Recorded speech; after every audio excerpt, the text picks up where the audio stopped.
ಕ್ಷೇತ್ರದ ಶಾಸಕಿ ಡಾಕ್ಟರ್ ರೂಪಕಲಾ ಶಶಿಧರ್ ಅವರು ಇಂದು ನಗರಸಭೆಯ ಎಸ್ಎಫ್ಸಿ ಅನುದಾನದ ಶೇಕಡ 5ರಲ್ಲಿ ವಿಕಲಚೇತನರಿಗೆ ವಿದ್ಯುತ್ ಚಾಲಿತ ತ್ರಿಚಕ್ರ ವಾಹನಗಳು ಹಾಗೂ ಶೇಕಡ 24.10 ಮತ್ತು ಶೇಕಡ 7.25ರ ಅನುದಾನದಲ್ಲಿ ನಗರಸಭಾ ವ್ಯಾಪ್ತಿಯಲ್ಲಿ ವಾಸಿಸುತ್ತಿದ್ದು ಸರ್ಕಾರಿ ಹಾಗೂ ಅನುದಾನಿತ ಪ್ರೌಢಶಾಲೆಗಳಲ್ಲಿ ವ್ಯಾಸಂಗ ಮಾಡುತ್ತಿರುವ ಪರಿಶಿಷ್ಟ ಜಾತಿ, ಪರಿಶಿಷ್ಟ ಪಂಗಡ ಹಾಗೂ ಇತರೆ ಜನಾಂಗದ ಪ್ರತಿಭಾವಂತ ವಿದ್ಯಾರ್ಥಿಗಳಿಗೆ ಟ್ಯಾಬ್ಗಳನ್ನು ವಿತರಿಸಿದರು. ಈ ಸಂದರ್ಭದಲ್ಲಿ ನಗರಸಭಾ ಅಧ್ಯಕ್ಷರಾದ ಇಂದಿರಾ ಗಾಂಧಿ ದಯಾಶಂಕರ್, ಉಪಾಧ್ಯಕ್ಷರಾದ ಜರ್ಮನ್ ಜೂಲಿಯಸ್, ಪೌರಾಯುಕ್ತರಾದ ಪವನ್ ಕುಮಾರ್, ಸರ್ಕಾರಿ ನೌಕರರ ಸಂಘದ ಅಧ್ಯಕ್ಷರಾದ ನರಸಿಂಹಮೂರ್ತಿ, ಇಂಜಿನಿಯರ್ ಮಂಜುನಾಥ್, ನಗರಸಭಾ ಸದಸ್ಯರು ಹಾಗೂ ಸಿಬ್ಬಂದಿ ಹಾಜರಿದ್ದರು.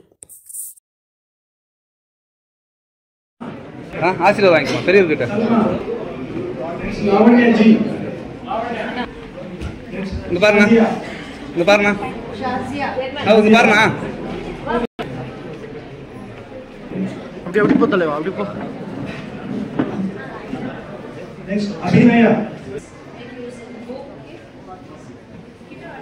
ಭವಾನಿ ಆರ್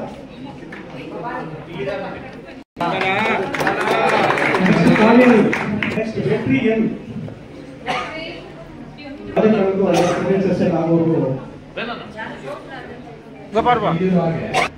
ಈಗ ನೀವು 8th ಆಗಿರ್ಬೋದು, 9th ಸ್ಟ್ಯಾಂಡರ್ಡ್ ಆಗಿರ್ಬೋದು, 10th ಸ್ಟ್ಯಾಂಡರ್ಡ್ ಆಗಿರ್ಬೋದು, ಏನಾಗ್ತಿದೆ, ನಾವು ಬುಕ್ಸಲ್ಲಿ ಓದ್ತಿರುವಾಗ ಈಗ ನ್ಯೂಟನ್ ನಾವು ಅದನ್ನ ಮೆಮರೈಸ್ ಮಾಡ್ತೇವೆ. ಕರೆಕ್ಟ್ ಅಲ್ವಾ? ನಾನು ಮಾಡಿ ಮೆಮರೈಸ್, ನಾನು ನಿಮ್ಮ ಸ್ಟೇಷನ್ನೇ ಮಾಡ್ತಿದ್ದು. ಆಗ ನಮಗೆ ಈ ಥರ ಫೆಸಿಲಿಟಿ ಇರಲಿಲ್ಲ. ದೃಶ್ಯ ಮಾಧ್ಯಮ ಈಗೇನು ಅದು ನ್ಯೂಟನ್ ಫಸ್ಟ್ ಲಾ ಆಗಿ ಯಾವ ಥರ ಆಗ್ತಿತ್ತು, ಸೆಕೆಂಡ್ ಲಾ ಆಗಿತ್ತು, ಥರ್ಡ್ ಲಾ ಆಗಿತ್ತು. ಸೊ ಲಾಸ್ಟ್ 23-24 ಆಕ್ಷನ್ ಪ್ಲಾನಲ್ಲಿ ಮಾನ್ಯ ಜಿಲ್ಲಾಧಿಕಾರಿಗಳಿಂದ ಆಡಳಿತಾಧಿಕಾರಿಗಳಿದ್ದು ದೃಶ್ಯ ಮಾಧ್ಯಮ ಅಂದರೆ ಇಂಟ್ರಾಕ್ಟಿವ್ ಕಮ್ಯುನಿಕೇಶನ್ಗೋಸ್ಕರ ಎಸ್ಪೆಷಲಿ ಸರ್ಕಾರಿ ಹಾಗೂ ಸರ್ಕಾರಿ ಅನುದಾನಿತ ಶಾಲಾ ಮಕ್ಕಳಿಗೆ ನೀವೇನಾದರೂ ಪ್ರೋಗ್ರಾಮ್ ಮಾಡಬೇಕು ಅನ್ನೋ ನಿಟ್ಟಿನಲ್ಲಿ ನಾವು ನಗರಸಭೆ ವತಿಯಿಂದ ಈ ಟ್ಯಾಬ್ಸನ್ನು ನಾವು ಎಜುಕೇಷನ್ ಡಿಪಾರ್ಟ್ಮೆಂಟ್ಗೆ ಪೂರೈಕೆ ಮಾಡ್ತೀವಿ. ಉದ್ದೇಶ ಇಷ್ಟೇ, 8th ಓದೋ ಮಕ್ಕಳಿಗೆ ಅವ್ರಿಗೆ ಬೇಸಿಕ್ಸ್ ಇಲ್ಲದೆ ಇರುವಾಗ 9th ಆಗಿರ್ಬೋದು, 10th ಆಗಿರ್ಬೋದು, ಅವ್ರ ಬೋರ್ಡ್ ಎಕ್ಸಾಮಿನೇಷನ್ ಫೇಸ್ ಮಾಡಕ್ಕೆ ಬಂದಾಗ ಮೆಮೊರಿ ಅದು ನಂಬರ್ ಆಫ್ ಸಬ್ಜೆಕ್ಟ್ಸ್ ಜಾಸ್ತಿ ಆಗುತ್ತೆ, ಸಿಲೆಬಸ್ ಜಾಸ್ತಿ ಆಗುತ್ತೆ, ಆ ಕಾನ್ಸೆಪ್ಟ್ ಅರ್ಥ ಆಗಲ್ಲ, ಮೆಮೊರೈಸೇಷನ್ ಪವರ್ ಕೆಲವರು ಇರೋದಿಲ್ಲ. ಇದ್ರೂ ಕೂಡ ಅಲ್ಲಿ ಎಕ್ಸಾಮಿನೇಷನ್ ಅಲ್ಲಿ ಮಾಡುವಂತ ತಪ್ಪುಗಳಿರುತ್ತೆ. ಅದಕ್ಕೆ ಈಗ ಕಾನ್ಸೆಪ್ಟ್ ವೈಸ್ ಥಿಂಕಿಂಗ್ ಇದ್ರೆ ಅಥವಾ ನೀವು ದೃಶ್ಯ ಮಾಧ್ಯಮದಲ್ಲಿ ಆ ಮೀಡಿಯಾನ ನೋಡಿದ್ರೆ ನಿಮ್ಗೆ ಈಸಿಯಾಗಿ ನಾವು ಹೇಗೆ ಫಿಲಮ್ಸ್ ವಿಡಿಯೋದನ್ನ ನೋಡಿದ್ದ ನಾವು ಒಂದು 4 ವರ್ಷ ಆದ್ಮೇಲೆ 5 ವರ್ಷ ಆದ್ಮೇಲೆ ನಾವು ಹೆಂಗೆ ಅದ್ರ ಬಗ್ಗೆ ನಾವು ಇನ್ನೂ ಯಾವ್ದಾದ್ರು ನಾವು ಫಿಲಮ್ ನೋಡಿದಾಗ 3 ವರ್ಷ ಆದ್ಮೇಲೆ ಕೇಳಿದ್ರು ಕೂಡ ನಾವು ಅದ್ರ ಬಗ್ಗೆ ಹೇಳಕ್ಕೆ ರೆಡಿ ಇರ್ತೀವಿ. ಹೀರೋ ಯಾರು, ಹೀರೋಯಿನ್ ಯಾರು, ಆ ಸೀನಲ್ಲಿ ಏನಾಯ್ತು, ಈ ಸೀನಲ್ಲಿ ಏನಾಯ್ತು ಅಂತ. ಅದೇ ರೀತಿ ಈ ಕಲಿಕಾ ಸಾಮಗ್ರಿ ತಮಗೆ ಮೇಡಮ್ ಕಡೆಯಿಂದ ಇವತ್ತು ನಾವು ವಿತರಣೆ ಮಾಡ್ತಾ ಇರೋದು.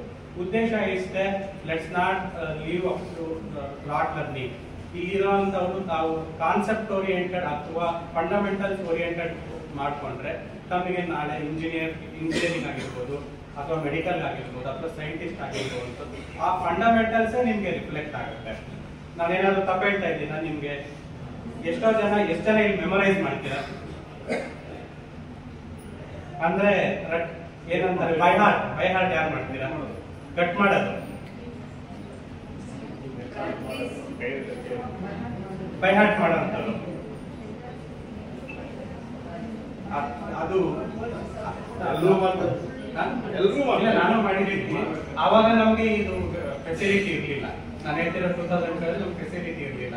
ಇದ್ದಿದ್ರೆ ಈಗ ನ್ಯೂಟನ್ ಸ್ಟಾರ್ಟ್ ಆಗಿ ಚೆನ್ನಾಗಿ ಅರ್ಥ ಆಗತ್ತೆ ನಮ್ಗೆ. ಯಾಕಂದ್ರೆ ನೋಡಿರ್ತೀವಿ, ಎಲ್ಲಾದ್ರೂ ಯೂಟ್ಯೂಬ್ ಅಲ್ಲಿ ನೋಡಿರ್ತೀವಿ. ಟೀಚರ್ ಅವ್ರು ಮಾತು ಹೇಳ್ತಾರೆ. ಸೊ ಇದನ್ನ ಎಲ್ಲರೂ ಸದುಪಯೋಗ ಪಡ್ಕೋಬೇಕು ಅಂತ ನಾನು ವಿನಂತಿ ಮಾಡ್ತೀನಿ. ದಯವಿಟ್ಟು ಅದಕ್ಕೆ ಇಂಟರ್ನೆಟ್ ಕನೆಕ್ಷನ್ ಹಾಕೊಳ್ಳೋದು, ಯೂಟ್ಯೂಬ್ ನೋಡೋದು, ಹಾಡು ಕೇಳೋದು ಅವೆಲ್ಲ ದಯವಿಟ್ಟು ಮಾಡಬೇಡಿ. ಏನದ್ರಲ್ಲಿ ನಿಮಗೆ 8th, 9th, 10th ಸಂಬಂಧಪಟ್ಟಿರುವಂತ ಸಿಲೆಬಸ್ ಇರುತ್ತೆ. ಆ ಸಿಲೆಬಸ್ ಓರಿಯೆಂಟೆಡ್ ಆಗಿ ತಾವು ಯೂಸ್ ಮಾಡ್ಕೋಬೇಕಂತ ನಾನು ಎಲ್ಲರಲ್ಲಿ ವಿನಂತಿ ಮಾಡ್ಕೊಳ್ತೀನಿ. ಆ ಮೆಟೀರಿಯಲ್ ನ ಹೆಂಗ್ ಯೂಸ್ ಮಾಡಬೇಕು, ಯಾವ ತರ ಯೂಸ್ ಮಾಡಬೇಕು, ನಮ್ಗೆ ಡೌಟ್ಸ್ ಇರುತ್ತೆ. ನಾವು ಅದಕ್ಕೆ ಕರ್ತಿದ್ದೀವಿ ಕೋಆರ್ಡಿನೇಟರ್. ಅವರು ನಿಮ್ಗೆ ಹೇಳ್ಕೊಡ್ತಾರೆ. ಇನ್ ಕೇಸ್ ಏನಾದ್ರು ಡೌಟ್ ಇದ್ರು ಕೂಡ ನಮ್ಮ ನಂಬರ್ ಶೇರ್ ಮಾಡ್ತಾರೆ. ಏಡೆಡ್ ಸ್ಕೂಲಲ್ಲಿ ಓದ್ತಾ ಇರುವಂತ ಬಿಲೋ ಪಾವರ್ಟಿ ಲೈನ್ ಅಲ್ಲಿ ಇರುವಂತ ಮೆರಿಟ್ ಸ್ಟೂಡೆಂಟ್ಸ್ ನ ರೆಕಗ್ನೈಸ್ ಮಾಡುವಂತ ಒಂದು ಪ್ರೋಗ್ರಾಮ್. ಯಾವ ರೀತಿ ಪ್ರೋಗ್ರಾಮ್ ಮಾಡ್ತೀವಿ ಅಂತಂದ್ರೆ ನಗರಸಭೆಗೆ SFC ಗ್ರಾಂಟ್ ಬರುತ್ತೆ, 15 ಫೈನಾನ್ಸ್ ಗ್ರಾಂಟ್ ಬರುತ್ತೆ. ಅದಾದ್ಮೇಲೆ ನಗರಸಭೆ ಎಲ್ಲೂ ಕೂಡ ಡೆವಲಪ್ಮೆಂಟ್ ಗ್ರಾಂಟ್ ಇರುತ್ತೆ. ಈ 3 ಗ್ರಾಂಟ್ ಅಲ್ಲಿ ನಾವು 24.1 ಪ್ರೋಗ್ರಾಮ್ ಅಂದಾಗ ಬಿಲೋ ಪಾವರ್ಟಿ ಲೈನ್ ಅಲ್ಲಿರುವಂತ SC ST ವೀಕಲ್ ಸೆಕ್ಷನ್ಗೆ ನಾವು ಏನಾದರೂ ಒಂದು ಡೆವಲಪ್ಮೆಂಟ್ ಪ್ರೋಗ್ರಾಮ್ ಮಾಡಬೇಕಾಗುತ್ತೆ. ಸೊ ಎವ್ರಿ ಇಯರ್ ನಮಗೆ 1 crore, 1.2 crore ಅಂದ್ರೆ 1.20 lakhs, 1.25 lakhs ಆ ಥರ ನಮಗೆ ಅನುದಾನನ ನಾವು ರಿಸರ್ವ್ ಮಾಡ್ತಾ ಇದ್ವಿ. ಅರ್ಲಿಯರ್ ಅಂದ್ರೆ ಇದಕ್ಕೆ ಮುಂಚೆ ನಾವು 5-6 years ಹಿಸ್ಟ್ರಿಯಲ್ಲಿ ಸ್ಕಾಲರ್ಶಿಪ್ ನಾವು ರೆಕಗ್ನೈಸ್ ಮಾಡ್ತಾ ಇದ್ವಿ. ಸ್ಕಾಲರ್ಶಿಪ್ ಅದನ್ನ ಬರೀ 10th ಸ್ಟ್ಯಾಂಡರ್ಡ್ಗೆ, ITA ಮಾಡಿರುವಂತವ್ರಿಗೆ, PUC ಮಾಡಿರುವಂತವ್ರಿಗೆ, ಹೈಯರ್ ಎಜುಕೇಶನ್ ಮಾಡ್ತಾ ಇರುವಂತವ್ರಿಗೆ, ಗೌರ್ಮೆಂಟ್ ಸ್ಕೂಲ್ಸ್ ಇರ್ಬೋದು, ಕಾಲೇಜಸ್ ಇರ್ಬೋದು, ಅಥವಾ ಪ್ರೈವೇಟ್ ಇನ್ಸ್ಟಿಟ್ಯೂಷನ್ ಇರ್ಬೋದು, AGF ಬಿಟ್ಟು ಎಲ್ಲಾದ್ರೂ ಓದ್ಲಿಕ್ಕೆ AGF ಐಡೆಂಟಿಟಿ ಇರುವಂತ ಮಗು ಅವರಿಗೆ ನಾವು ಸ್ಕಾಲರ್ಶಿಪ್ ಪ್ರೊವಿಷನ್ ಮಾಡ್ತಾ ಇದ್ವಿ. ಕಾಲೇಜ್ಗೆ, ಸ್ಕೂಲ್ಸ್ಗೆ RTGS ಮಾಡುವಂತ ಒಂದು ಸಿಸ್ಟಮ್ ನ ಇಲ್ಲಿನ ಗೌರವಾನ್ವಿತ ನಗರಸಭೆ ಸದಸ್ಯರ ಒಂದು ಕನಸಾಗಿತ್ತು. It was a dream project that every year we used to spend more than 1 crore of the amount, municipal fund, SFC fund, 15 finance fund. We never used to divert that amount to some other program.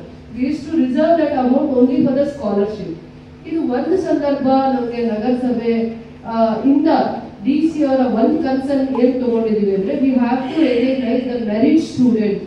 We have to encourage the merit students. 8th ಇರ್ಬೋದು, 9th ಇರ್ಬೋದು, 10th ಇರ್ಬೋದು. We have to encourage the merit student by providing the tabs ಅಂತ ಅವರು ಒಂದು concern ಇತ್ತು. It is not the program only for KGF. This program ಇವತ್ತು ಕೋಲಾರಲ್ಲೂ ಕೂಡ ಅಲ್ಲಿ ಮಾಡ್ತಾ ಇದ್ದಾರೆ, ಮುಳುವಾಗಲೂ ಮಾಡ್ತಾ ಇದ್ದಾರೆ. ನಗರಸಭೆ ಎಲ್ಲೆಲ್ಲಿದೆ ಅಲ್ಲಿ ಒಂದು ಇನ್ಸ್ಟ್ರಕ್ಷನ್ ಕೊಟ್ಟಿದ್ದಾರೆ. ದೆನ್ ಈ ಅಮೌಂಟ್ ಅನ್ನ 1.25 lakhs ಅಲ್ಲಿ 30 lakhs ಮಾತ್ರ, because we have selected 100 students. KGF ಅಲ್ಲಿ ಅರೌಂಡ್ 35 wards ಅಲ್ಲಿ we have selected 128 students only in government schools and aided schools, merit students. ಒಂದು ನಾವು ಎಜುಕೇಶನ್ ಡಿಪಾರ್ಟ್ಮೆಂಟ್ ಜೊತೆ ಮಾತಾಡಿಕೊಂಡು we have taken some parameters. ಅಲ್ಲಿ ನಾವು ನಿಮ್ಮ ಕ್ವಾಲಿಫಿಕೇಶನ್, ನಿಮ್ಮ ಎಫರ್ಟ್ಸ್, ನಿಮ್ಮ ಇಂಡಿವಿಜುವಲ್ ಎಫರ್ಟ್ಸ್, ನಿಮ್ಗೆ ಯಾವ ರೀತಿ ನಾವು ಪ್ರೋತ್ಸಾಹ ಕೊಡಬೇಕು ಅನ್ನೋಂಥ ಒಂದು ಕಾನ್ಸೆಪ್ಟ್ ತಗೊಂಡಾಗ ನಾವು DC ಅವರ ಒಂದು ಕನ್ಸನ್ನು ತಗೊಂಡು ನಾವು 128 ಸ್ಟೂಡೆಂಟ್ಸ್ ಸೆಲೆಕ್ಟ್ ಮಾಡಿದ್ದೀವಿ. ಈಗ ಎಜುಕೇಶನ್ ಡಿಪಾರ್ಟ್ಮೆಂಟ್ 55 ಅಥವಾ 60 ಸ್ಟೂಡೆಂಟ್ಸ್ ಲಿಸ್ಟ್ ಕೊಟ್ಟಿದ್ದಾರೆ.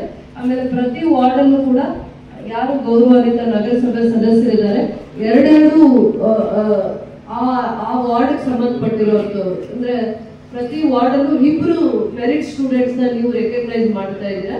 ಇವತ್ತಿರ್ಬೋದು ಅಥವಾ ನೆಕ್ಸ್ಟ್ ವೀಕ್ ಅಲ್ಲಿ ಯಾವತ್ತಾದ್ರೂ ಆಗಿರ್ಬೋದು. ಸೊ ಇನ್ 70 ಅಷ್ಟು ಸ್ಟೂಡೆಂಟ್ಸ್ ನ ಇಂಡಿವಿಜುವಲ್ ಆಗಿ ನಗರಸಭೆ ಸದಸ್ಯರು ಕೂಡ ರೆಕಗ್ನೈಸ್ ಮಾಡ್ತಾರೆ. ಬಿಕಾಸ್ ಗೊತ್ತಾಗಬೇಕು ಈ ಪ್ರೋಗ್ರಾಮ್ ಕೂಡ ಎಲ್ಲರಿಗೂ ಅರ್ಥ ಆಗಬೇಕು ಅನ್ನುವಂಥ ಕನ್ಸರ್ನ್ ಇಂದ ಅವರಿಗೂ ಒಂದು ಹೋಮ್ವರ್ಕ್ ಕೊಟ್ಟಿದ್ವಿ. ಇವಾಗ ಎಜುಕೇಶನ್ ಡಿಪಾರ್ಟ್ಮೆಂಟ್ ಆ ಹೋಮ್ವರ್ಕ್ ಮಾಡಿದೆ. ಕಾಮನ್ ಗೌರ್ಮೆಂಟ್ ಸ್ಕೂಲ್ಸ್ ಮತ್ತು ಏಡೆಡ್ ಸ್ಕೂಲ್ಸ್ ನ ನಾವು ಐಡೆಂಟಿಫೈ ಮಾಡಿದ್ವಿ. ಯಾಕೆ 8th ಇಂದ ಈ ಮಕ್ಕಳಿಗೆ ಈ ಸೌಲಭ್ಯ ಕೊಡಬೇಕು ಅಂತಂದ್ರೆ ಪ್ರಾಕ್ಟಿಕಲ್ ಆಗಿ ನಾಲೆಡ್ಜ್ ಇರಲ್ಲ, ಬರೀ ಥಿಯರಿ ಇರುತ್ತೆ. ಸ್ಕೂಲಲ್ಲಿ ನಾವು ಕ್ಲಾಸಸ್ ಮಾಡಿದಾಗ ಥಿಯರಿ ಇರುತ್ತೆ, they will not have the practical knowledge. ನಾವೆಲ್ಲ ಇದನ್ನ ಏನ್ ಮಾಡ್ತಾ ಇದ್ವಿ, ಟೇಬಲ್ಸ್ ನ ಬೈ ಹಾರ್ಟ್ ಮಾಡ್ತಾ ಇದ್ವಿ, ಹೌದಲ್ವಾ? 12 1 ಅಂತ ಹೇಳಿದ್ರೆ 12 1 ಬಂದಾಗ 12 5 ಹೋಗ್ತಾ ಇದ್ದೀವಿ. 12 5 ಹೇಳಿ ಅಂದ್ರೆ ಸಡನ್ ಆಗಿ ಹೇಳ್ತಾ ಇದ್ದೀವಿ. 9 8 ಎಷ್ಟು ಅಂದ್ರೆ ಹೇಳ್ತಾ ಇರ್ಲಿಲ್ಲ. 9 9 ಎಷ್ಟು ಅಂದ್ರೆ ಹೇಳ್ತಾ ಇರ್ಲಿಲ್ಲ. ನಾನು ಕೂಡ ಹೇಳ್ತಾ ಇರ್ಲಿಲ್ಲ. ಯಾವಾಗ 72 ಹೇಳಕ್ ಬಂದಿಲ್ಲ, ನನ್ಗೆ ಹೇಳಕ್ ಬಂದಿಲ್ಲ. 9 8 ಏನು ಅಂತ ಸಡನ್ ಆಗಿ ಕೇಳಿದಾಗ ನಮ್ಗೆ ಸ್ಕ್ವಾಡ್ ತರ ಬರ್ತಾ ಇದ್ರು ಅಥವಾ BOs ಬರ್ತಾ ಇದ್ರು. Can anyone respond to my questions ಅಂತ ಕೇಳಿದಾಗ ನಾನು 5th 6th ಇದ್ದಾಗ 12 1 ಹೇಳು ಅಂದ್ರೆ 12 1 ಹೇಳಿದಾಗ ಸ್ಟಾರ್ಟಿಂಗ್ ಇಂದ ಎಂಡಿಂಗ್ ವರ್ಗು ಬರ್ತಿತ್ತು. 12 1 22 23 12 5 ಅಂದ್ರೆ 60 ಅಂತ ನನಗೆ ಬರ್ತಾ ಇತ್ತು. ಯಾಕೆ ಅಂದ್ರೆ ಸಡನ್ ಆಗಿ ನನ್ನ ಐಕ್ಯೂ ಚೆಕ್ ಮಾಡಿದಾಗ ಸಡನ್ ಆಗಿ ಅಲ್ಲಲ್ಲಿ ಟೇಬಲ್ಸ್ ನ ಕೇಳಿದಾಗ 15 1 ಬರ್ತಾ ಇಲ್ಲ, ಬರೆಯೋಕ್ ಬರ್ತಾ ಇತ್ತು, ಫ್ಲೋ ಅಲ್ಲಿ ಬರ್ತಾ ಇತ್ತು. 12 1 ಸ್ಟಾರ್ಟಿಂಗ್ ಇಂದ ಎಂಡಿಂಗ್ ವರ್ಗು ಹೇಳೋಕ್ ಬರ್ತಾ ಇತ್ತು, ಮಧ್ಯ ಕೇಳಿದಾಗ ಬರ್ತಾ ಇರಲಿಲ್ಲ. But this gives is a practical knowledge. Physics ಇರ್ಬೋದು, ಫಿಸಿಕ್ಸ್, ಕೆಮಿಸ್ಟ್ರಿ, ಬಯಾಲಜಿ, ಮ್ಯಾಥಮೆಟಿಕ್ಸ್ಗೆ ತುಂಬಾ ಹೆಲ್ಪ್ ಆಗುತ್ತೆ ಇದರಲ್ಲಿ. ಅದಾದ್ಮೇಲೆ ಒಂದು ಕಾನ್ಸೆಪ್ಟ್ ಇದೆ, ಈಗ ಬೇಸಿಕ್ಸ್ ಒಂದ್ಸತಿ ಪಾಠ ಆದಾಗ ನಾವು ಲೆಸನ್ ಕೇಳಿದಾಗ you can listen the same lesson 10 times. ಆ ಥರದ್ದು ಒಂದು ಸಿಸ್ಟಮ್ ನ ಈಗ ಇಂಟ್ರೊಡ್ಯೂಸ್ ಮಾಡಿದ್ದಾರೆ. ಎಲ್ಲಿ ಅರ್ಥ ಆಗಲ್ಲ, ನನ್ಗೆ ಒಂದ್ಸತಿ ಪಾಠ ಹೇಳಿದ್ರೆ ಒಬ್ರಿಗೆ ಅರ್ಥ ಆಗುತ್ತೆ, ಇವರು ಪವನ್ ಅವ್ರಿಗೆ ಅರ್ಥ ಆಗುತ್ತೆ, ಬಿಕಾಸ್ ಈಸ್ ಅ ಕಮಿಷನರ್. ನನ್ಗಾದ್ರೆ ನಾ 2 ಸತಿ ಕೇಳಿಸ್ಕೋಬೇಕು, ನನ್ಗೆ ನನ್ನ ಅಟೆನ್ಷನ್ ಕಡಿಮೆ ಆಗಿರುತ್ತೆ, ಮರ್ತೋಗಿರ್ತೀನಿ. ಯಾವಾಗ ಆ ಟೈಮ್ ಮರ್ತೋದ್ರೆ ನೆಕ್ಸ್ಟ್ ಅವ್ರು ಏನ್ ಹೇಳ್ತಾ ಇದ್ರು ಆ ಫ್ಲೋ ನಮ್ಗೆ ಅರ್ಥನೇ ಆಗಲ್ಲ. ನಾವು ಮತ್ತೆ ಮನೆಗೆ ಹೋದಾಗ ಇನ್ನೊಂದ್ಸತಿ ರೀಕಲೆಕ್ಟ್ ಮಾಡ್ಬೇಕು. ಸೇಮ್ ಯಾವುದೇ ಒಂದು ಕ್ಲಾಸ್ ರೂಮ್ ಅಲ್ಲಿ ಆಗುವಂತ ಲೆಸನ್ಸ್ ನ ಸ್ಟೋರ್ ಮಾಡಿ ಪೆನ್ ಡ್ರೈವ್ ಇಂದ ನೀವು ಶೇರ್ ಮಾಡ್ಕೋಬಹುದು, ಸ್ಟೋರ್ ಮಾಡ್ಕೋಬಹುದು. ಯು ಕ್ಯಾನ್ ಅದನ್ನ ಒಂದು 10 times ನೋಡ್ಕೊಳ್ಳೋದಕ್ಕೆ ಅವಕಾಶ ಆಗುತ್ತೆ. ಕಂಟೆಂಟ್ಸ್ ಇದೆ ಅಂತ ಹೇಳ್ತಾರೆ. ಐ ಥಿಂಕ್ ಒಂದು ರಿಸೋರ್ಸ್ ಪರ್ಸನ್ ಬಂದಿದ್ದಾರೆ, ಅವ್ರು ನಿಮ್ಗೆ ಖಂಡಿತ ಬಹಳ ಚೆನ್ನಾಗಿ ಎಜುಕೇಟ್ ಮಾಡ್ತಾರೆ. ಯಾಕೆ ಈ ಟ್ಯಾಬ್ಸ್ ಯಾವ ರೀತಿ ಯೂಸ್ ಆಗುತ್ತೆ, ಹೋಗಲ್ವೋ ಗೌರ್ಮೆಂಟ್ ಸ್ಕೂಲಲ್ಲಿ ಇದ್ದೀರಾ, ವಿತ್ ಆಲ್ ಎಫರ್ಟ್ಸ್ ನಿಮ್ ಗೌರ್ಮೆಂಟ್ ಸ್ಕೂಲಲ್ಲಿ ಯಾವ ಟೀಚರ್ಸ್ ನಿಮ್ಗೆ ಎಷ್ಟು ಚೆನ್ನಾಗಿ ಪಾಠ ಮಾಡ್ತಾರೋ ಇವತ್ತು ನೀವು ಮೆರಿಟ್ ಸ್ಟೂಡೆಂಟ್ಸ್ ಆಗಿ ಈ ಜಾಗಕ್ಕೆ ಬಂದಿದ್ದೀರಾ. We have to appreciate your teachers also, at the same time your parents also. Please respect your teachers. I really appreciate ಯಾರು ಗೌರ್ಮೆಂಟ್ ಸರ್ಕಾರಿ ಶಾಲೆಯಲ್ಲಿ ಓದ್ತಾ ಇದ್ದೀರಾ ನೀವು ಸ್ಟೂಡೆಂಟ್ಸ್, ಅವ್ರನ್ನ ನಾನು ಖಂಡಿತ ಅಪ್ರಿಶಿಯೇಟ್ ಮಾಡ್ತೀನಿ. ಸಿ, ನೀವು ಸರ್ಕಾರಿ ಶಾಲೆಯಲ್ಲಿ ಓದ್ತಾ ಇರೋದ್ರಿಂದ ನಿಮ್ ಪೇರೆಂಟ್ಸ್ ಪರಿಸ್ಥಿತಿ ಅರ್ಥ ಮಾಡ್ಕೊಂಡಿರೋದ್ರಿಂದ ನಿಮ್ಗೆ ಇರುವಂತ ಅವಕಾಶ ಸಿಗ್ತಾ ಇದೆ, ಹೌದಲ್ವಾ? ನಿಜನಾ ಇಲ್ವಾ? ಪ್ರೌಡ್. ಗೌರ್ಮೆಂಟ್ ಇಂದ ಏನೋ ಒಂದು ಬೆನಿಫಿಟ್ ಯಾಕೆ ಬಂತು, ನಿಮ್ಮನ್ನ ರೆಕಗ್ನೈಸ್ ಯಾಕೆ ಮಾಡಿದ್ರು? ಯು ಆರ್ ಐಡೆಂಟಿಫೈಡ್, ನಿಮ್ಮನ್ನ ರೆಕಗ್ನೈಸ್ ಮಾಡಿದ್ದಾರೆ. ಯಾಕೆ? ನಿಮ್ ಮೆರಿಟ್ ಇಂದ, ನಿಮ್ ಎಫರ್ಟ್ಸ್ ಇಂದ, ಹೌದಾ ಇಲ್ವಾ? ನೀವು ಸರ್ಕಾರಿ ಶಾಲೆಯಲ್ಲಿ ಓದ್ತಾ ಇರೋದ್ರಿಂದ ನಿಮ್ಮನ್ನ ರೆಕಗ್ನೈಸ್ ಮಾಡಿದ್ದಾರೆ, ಹೌದಲ್ವಾ? ಮುಂದೆ ಕೂಡ ಅದಾದ್ಮೇಲೆ ನಮ್ಮ ಒಂದು ಸೋಷಿಯಲ್ ಕನ್ಸರ್ನ್ ಏನಿದೆ, ಇದು ಒಂದು 30 lakhs ಅಷ್ಟೇ ಆಗಿದೆ ಟ್ಯಾಬ್ಸ್ 128 ಸ್ಟೂಡೆಂಟ್ಸ್ಗೆ. ಮಿಕ್ಕಿದ್ದು 90 lakhs ಅಷ್ಟು ನಾವು ಸ್ಕಾಲರ್ಶಿಪ್ ಪ್ರೊವೈಡ್ ಮಾಡ್ತಾ ಇದೀವಿ. ಯಾಕೆಂದ್ರೆ ಅದೊಂದು ಕನ್ಸರ್ನ್, ಸೋಷಿಯಲ್ ಕನ್ಸರ್ನ್ ಇಂದ ಎವ್ರಿ ಇಯರ್ ನಾವು 1500 ಇಂದ 1800 ಸ್ಟೂಡೆಂಟ್ಸ್ಗೆ ನಾವು ಸ್ಕಾಲರ್ಶಿಪ್ಗೆ ಪ್ರೊವೈಡ್ ಮಾಡೋಕ್ಕಾಗುತ್ತೆ. ಅಂದ್ರೆ ಫೀಸ್ ಕಟ್ಟಕ್ಕೆ ಆಗುತ್ತೆ RTGS ಮುಖಾಂತರ. ಆಲ್ಮೋಸ್ಟ್ ಇನ್ನು ಮಿಕ್ಕಿದ್ದ 90 lakhs ಏನು ಅಮೌಂಟ್ ಇದೆ 10th ಸ್ಟ್ಯಾಂಡರ್ಡ್ಗೆ, PUCಗೆ, ITI, diploma, engineering, medical, ಯಾರೇ ಗವರ್ಮೆಂಟ್ ಇನ್ಸ್ಟಿಟ್ಯೂಷನ್ ಐದರ್ ಪ್ರೈವೇಟ್ ಇನ್ಸ್ಟಿಟ್ಯೂಷನ್ ಅಲ್ಲಿ ಓದ್ತಾ ಇದ್ರೆ ಅವರಿಗೆ ಇಲ್ಲಿ ಅಪ್ಲಿಕೇಶನ್ ಹಾಕ್ಲಿಕ್ಕೆ ಒಂದು ಪ್ರೊಸೀಜರ್ ಇದೆ. ಇಲ್ಲಿ ಆ ಅಪ್ಲಿಕೇಶನ್ ಹಾಕೊಳ್ಳುವಂತ ಎಲ್ಲಾ ಸ್ಟೂಡೆಂಟ್ಸ್ಗೂ ಅವಕಾಶ ಇದೆ. ಜಸ್ಟ್ ಪ್ರೊಸೀಜರ್ಸ್ ಅಷ್ಟೇ ಫಾಲೋ ಮಾಡ್ಬೇಕು. ಯಾವ ಒಂದು ಅಪ್ಲಿಕೇಶನ್ ಸ್ಕಾಲರ್ಶಿಪ್ ರಿಜೆಕ್ಟ್ ಮಾಡಲ್ಲ. ನಾವು ಆ ಒಂದು ಪ್ರಿನ್ಸಿಪಲ್ಸ್ ನ ಇಟ್ಕೊಂಡಿದೀವಿ. ಆ ಒಂದು ರೀಸನ್ ಇಂದ ನಾವು ಎಲ್ಲರೂ ಟ್ಯಾಬ್ ಕೊಡ್ತಾ ಇದ್ದೀವಿ. ಸೊ ನೆಕ್ಸ್ಟ್ ಫರ್ದರ್ ಇನ್ 90 lakhs ನ ಸ್ಕಾಲರ್ಶಿಪ್ಗೆ. ಹಿಂದೆ ಇದ್ರ ಬಗ್ಗೆ ಕಾರ್ಯಕ್ರಮದ ಬಗ್ಗೆ ಮಾಹಿತಿ ಕಡಿಮೆ ಇತ್ತು, ಎಜುಕೇಶನ್ ಡಿಪಾರ್ಟ್ಮೆಂಟ್ಗೆ ಕಡಿಮೆ ಇತ್ತು, ಮತ್ತೆ ಫಸ್ಟ್ ಆಫ್ ಆಲ್ ಗೌರವಾನ್ವಿತ ಎಲ್ಲ ನಗರಸಭೆ ಸದಸ್ಯರಿಗೆ ಇದರ ಮಾಹಿತಿ ಕಡಿಮೆ ಇತ್ತು. ಅದಾದ್ಮೇಲೆ ಮಾಧ್ಯಮದವ್ರಿಗೂ ಕೂಡ ಇದರ ಮಾಹಿತಿ ಕಡಿಮೆ ಇದ್ದಿದ್ದರಿಂದ ಇದನ್ನ ಇಷ್ಟು ವಿಸ್ತಾರವಾಗಿ ಹೇಳ್ಬೇಕಾಗುತ್ತೆ. ಪ್ರತಿ ವರ್ಷ ನಮಗೆ SLC ಗ್ರಾಂಟ್ಸ್ ಬರುತ್ತೆ. ಅದರಲ್ಲಿ ಕೂಡ ನಾವು 24.1 ಪ್ರೋಗ್ರಾಮ್ಗೆ ಪರ್ಫೆಕ್ಟ್ ಇಡಬೇಕಾಗುತ್ತೆ. 15 ಫೈನಾನ್ಸ್ ಬಂದಾಗೂ ಕೂಡ ಎಲ್ಲಾನು ನಾವು ರೋಡ್ಸ್, ಡ್ರೈನ್ಸ್, ಲೈಟ್ಸ್, ಇನ್ಫ್ರಾಸ್ಟ್ರಕ್ಚರೇ ಕೊಡೋಕ್ಕಾಗಲ್ಲ. ವಿ ಹ್ಯಾವ್ ಟು ಕೀಪ್ 24%, ಅಂದ್ರೆ ಆ ಅಮೌಂಟ್ ಅಲ್ಲಿ 24.1 ಮತ್ತೆ 7.5 ಇಷ್ಟು ಪರ್ಸೆಂಟೇಜ್ ಅಮೌಂಟ್ ನಾವು ತೆಗಿಲೇಬೇಕಾಗುತ್ತೆ. ಬಟ್ ನಾವು KGF ಅಲ್ಲಿ ಎಸ್ಪೆಷಲಿ ಯಾವಾಗ್ಲೂ ಕೂಡ ಸಿಂಗಲ್ ಪೇರೆಂಟ್ ಇರುವಂತವ್ರಿಗೆ, ಮೈನಿಂಗ್ ಏರಿಯಾದಲ್ಲಿ ಇರುವಂತ ಮೈನ್ಸ್ ಅಲ್ಲಿ ಇರುವಂತವ್ರಿಗೆ, ಡೈಲಿ ಟ್ರಾವೆಲರ್ಸ್ಗೆ ಎಲ್ಲ ಅನುಕೂಲ ಆಗುತ್ತೆ ಅಂತ we have stick on to our, ಅಂದ್ರೆ ಆ ಪ್ರೋಗ್ರಾಮ್ಸ್ ಬೇರೆ ಯಾವುದು ಮಾಡ್ತಾ ಇಲ್ಲ, ನಾವು ಸ್ಕಾಲರ್ಶಿಪ್ಗೆ ಸ್ಟಿಕ್ ಆನ್ ಮಾಡಿದೀವಿ. 4-5 ಪ್ರೋಗ್ರಾಮ್ ಇದೆ ಮಾಡೋದಕ್ಕೆ. 20 lakhs 30 lakhs ಆ ಥರ 4-5 ಪ್ರೋಗ್ರಾಮ್ ಮಾಡಿದ್ರು ಇದು ಈ ಪ್ರೋಗ್ರಾಮ್ ಸರ್ವೈವ್ ಆಗಲ್ಲ, ಸಸ್ಟೈನ್ ಆಗಲ್ಲ. ಸೊ ನಾವು 1 crore 1.5 crore ಇದೇ ಸ್ಕಾಲರ್ಶಿಪ್ಗೆ ಇಡೋದ್ರಿಂದ we will cover more than 1800 2000 ಹತ್ತತ್ರ 2000 ಸ್ಟೂಡೆಂಟ್ಸ್ನ ನಾವು ಸ್ಕಾಲರ್ಶಿಪ್ ಅಲ್ಲಿ ಫೀಸ್ ನ ಎವ್ರಿ ಇಯರ್ ಅವರಿಗೆ ಕೊಡೋಕ್ಕಾಗುತ್ತೆ. ಅದ್ರ ಜೊತೆ next year second year third year ಹೋದಾಗ ಅದನ್ನ ಕಂಟಿನ್ಯೂಯೇಷನ್ ಮಾಡೋಕ್ಕೆ ಆಗುತ್ತೆ. ಸೊ 1 year ನಾವು ನಗರಸಭೆ ಅಧ್ಯಕ್ಷರದು ಆ ಎಲೆಕ್ಷನ್ಸ್ ಪ್ರೋಸೆಸ್ ಡಿಲೇ ಆಗಿದ್ರಿಂದ ಅದು ನಿಧಾನ ಆಗಿದೆ. ಸೊ ಹಿಂದೆ ಯಾರ್ಯಾರು ಅಪ್ಲಿಕೇಶನ್ ಹಾಕಿದ್ದಾರೆ 1 year ಇಂದ 1.5 year ಇಂದ ರೀಕನ್ಸಿಡರ್ ಸೇಮ್ ಅಪ್ಲಿಕೇಶನ್, ಹೌದಲ್ವಾ? ಸ್ಕಾಲರ್ಶಿಪ್ಗೆ ಹಿಂದೆ ಯಾರ್ಯಾರು ಅಪ್ಲೈ ಮಾಡ್ಕೊಂಡಿದ್ದಾರೆ parents, students, so if you are aware of this, they will reconsider the same applications. ನೀವು 6 months ಇರ್ಬೋದು 1 year ಹಿಂದೆ ಹಾಕಿದ್ರು ಕೂಡ we will reconsider it. So ಆ ರೀತಿ this is the best program. ಆಮೇಲೆ ಮೆರಿಟ್ ಸ್ಟೂಡೆಂಟ್ಸ್ ನಾವು ಇದೊಂದು ಸ್ಟೇಜ್ ಅಲ್ಲಿ ನೋಡೋದಾಯ್ತು. ನಾಳೆ you may be in this position or this position, any position, may be doctors, engineers, professors, scientist, ಹೌದಲ್ವಾ? ಸೊ ಅದಕ್ಕೆ ನನಗೆ ನೀವು ನೋಡಿದಾಗ ಆಲ್